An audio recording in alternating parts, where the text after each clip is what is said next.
ടൂറിനെ കുറിച്ച് ഒരുപാട് പേർക്ക് ഒരുപാട് സംശയങ്ങളുണ്ട്. എങ്ങനെ പോയി, ഏത് വഴി പോയി, ആരുടെ പ്ലാനിങ്ങാണ്, അങ്ങനെയൊക്കെ ഒരുപാട് സംശയങ്ങളൊക്കെ ഉണ്ട്. അപ്പോൾ അതിനെക്കുറിച്ചാണ് പറയാൻ പോകുന്നത്. എൻ്റെ സ്വന്തം പ്ലാനിലാണ് ഈ ടൂർ കേട്ടോ. എനിക്ക് സ്വപ്നതുല്യമായ ഒരു യാത്രയായിരുന്നു ഇത്. എനിക്ക് നല്ല ഇഷ്ടമാണ് ഒരുപാട് ഡ്രൈവ് ചെയ്ത് പോകാനാണെങ്കിലും അതുപോലെ തന്നെ പുറത്ത് പോകാനൊക്കെ ഭയങ്കര ഇഷ്ടമാണ്. അപ്പോൾ പിന്നെ ഹസ്ബൻഡും ഉണ്ടല്ലോ, അപ്പോൾ നമ്മൾ പകുതി സമയം കുറച്ച് നേരം അങ്ങനെ ഡ്രൈവ് ചെയ്ത് മാറി മാറി പോകാൻ വേണ്ടിയിട്ടാണ് ഈ ടൂറിന് അങ്ങനെയാണ് പോയിട്ടുണ്ടായിരുന്നത്. അപ്പോൾ നമ്മൾ ആദ്യം തന്നെ വയനാട്ടിലേക്കാണ് കേട്ടോ പോയത്. വയനാട്ടിൽ നമ്മൾ എടക്കൽ ഗുഹയിലാണ് ഫസ്റ്റ് പോയിട്ടുണ്ടായിരുന്നത്. നമ്മൾ വയനാട്ടിൽ ഒരുപാട് സ്ഥലത്ത് പോയിട്ടുണ്ടെങ്കിൽ കൂടി എടക്കൽ ഗുഹയിൽ ഇതുവരെ പോയിട്ടില്ല കേട്ടോ നമ്മൾ. അപ്പോൾ ആദ്യം തന്നെ നമ്മൾ എടക്കൽ ഗുഹയിൽ പോയി. നല്ല രസമായിരുന്നു കേട്ടോ. അവിടെ ഇങ്ങനെ മലകളൊക്കെ കയറി നമ്മൾ വരുമ്പോൾ പിന്നെ സ്റ്റെയർ ഉണ്ട്. അപ്പോൾ നല്ലൊരു പ്രത്യേക ഒരു അനുഭവം. കുട്ടികൾക്ക് പിന്നെ അഡ്വഞ്ചർ ആണല്ലോ ഇഷ്ടം. പിന്നെ അത് കഴിഞ്ഞിട്ട് നമ്മൾ കരാപ്പുഴ പോയിട്ടോ. അവിടെ ഒരു ഡാമാണുള്ളത്.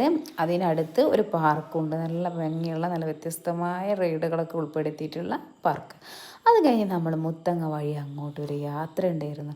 അടിപൊളി വൈബ് യാത്ര. രണ്ട് സൈഡിലും കാട്, കാട്ടിലെ ആന, മാന്, അങ്ങനെ നല്ല രസമായിരുന്നു കേട്ടോ കാണാൻ. നമ്മൾ പേടിക്കാനൊന്നുമില്ല, നമ്മൾ ആക്രമിക്കാൻ വരുന്ന ആനയൊന്നുമില്ല, പിടിയാനയൊക്കെയാണ് നിൽക്കുന്നത്.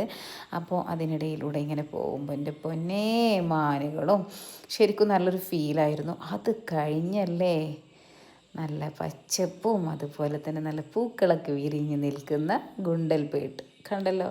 അടിപൊളിയാണല്ലേ കാണാൻ. നമ്മുടെ മനസ്സ് ശരിക്കും അങ്ങോട്ട് എൻജോയ് ചെയ്യുന്ന ഒരു നിമിഷമല്ലേ. ഇങ്ങനെ പൂക്കളൊക്കെ വിരിഞ്ഞ് നിൽക്കുന്നത് ആർക്കാ ഇഷ്ടമില്ലാത്ത. അപ്പോൾ അങ്ങനെ ഒരു അനുഭവം കിട്ടണമെന്നുണ്ടെങ്കിൽ അവിടെ തന്നെ പോകും.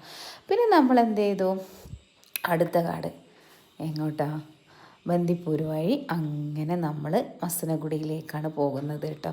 അവിടെ ഇതുപോലെ തന്നെ ആനകളും മാനുകളും ഒക്കെ ഉണ്ടായിരുന്നു. അപ്പോൾ നമ്മൾ ആ കാട്ടിൻ്റെ നടുവിലൂടെ അങ്ങനെ പോയി. രാത്രി ഒരു 8 മണി ആകുമ്പോഴേക്ക് നമ്മൾ മസനഗുഡിയിൽ എത്തി കേട്ടോ.